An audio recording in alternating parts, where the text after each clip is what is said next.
Doctor BR Ambedkar Konaseema జిల్లా రాజోలు నియోజకవర్గంలోని సకినేటిపల్లిలో current షాక్తో మృతి చెందిన ప్రైవేటు ఎలక్ట్రీషియన్ ఎడ్ల రమేష్ కుటుంబాన్ని అన్ని విధాలా ఆదుకుంటామని ఎమ్మెల్యే దేవ వరప్రసాద్ తెలిపారు. మోంతా తుఫాన్ ప్రభావంతో సబ్ స్టేషన్ వద్ద ఎలక్ట్రికల్ పనులు చేస్తుండగా జరిగిన ఈ ఘటన తనను తీవ్రంగా కలిచివేసిందని పేర్కొన్నారు. రాజోలు కమ్యూనిటీ హెల్త్ సెంటర్లో శంకర్ పార్థివ దేహానికి నివాళులర్పించి కుటుంబానికి 8 లక్షల ఆర్థిక సాయం, భార్యకు ఉద్యోగావకాశం కల్పిస్తామని హామీ ఇచ్చారు. భవిష్యత్తులో ఇటువంటి ఘటనలు పునరావృతం కాకుండా చర్యలు తీసుకోవాలని అధికారులను ఆదేశించారు.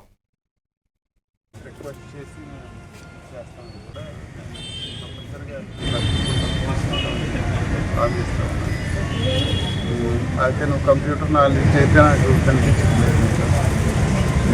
దానికి సంబంధించి ఏం చేయాలనేది మీతో నేను మళ్ళీ సపరేట్గా డిస్కస్ చేస్తాను. మీకైతే ఏదో రకమైన ఉపాధి కల్పించడానికి నేను ప్రయత్నం చేస్తాను.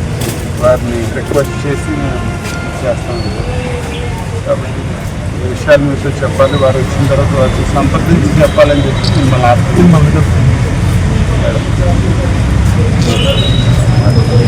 జరిగింది చాలా విచారకరమైన విషయం అండి. ఎస్పెషల్లీ మేము క్రిటికల్ వర్క్స్లో ఉన్నప్పుడు ప్రజలకి త్వరగా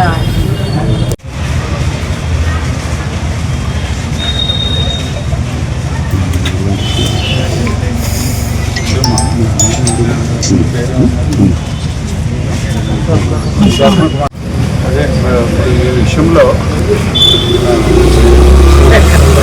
గారి మరి అకస్మాత్ మరణం మీకు తెలియదు కాదు.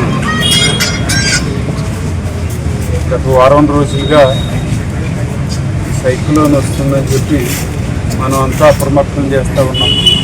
గ్రామాలన్నీ తిరిగి కూడా, ముఖ్యంగా తీర ప్రాంత గ్రామాలన్నీ కూడా తిరిగి అందరినీ కూడా రెడీ చేశాం. లోతట్టు ప్రాంతాల్లో కూడా ఎంతోమందిని కూడా వాళ్ళందరినీ షిఫ్ట్ చేసాం. రిలీఫ్ సెంటర్లు పెట్టాం. ఇవన్నీ జరిగాయి. అయితే నిన్న మొన్న జరిగింది మీకు తెలుసు.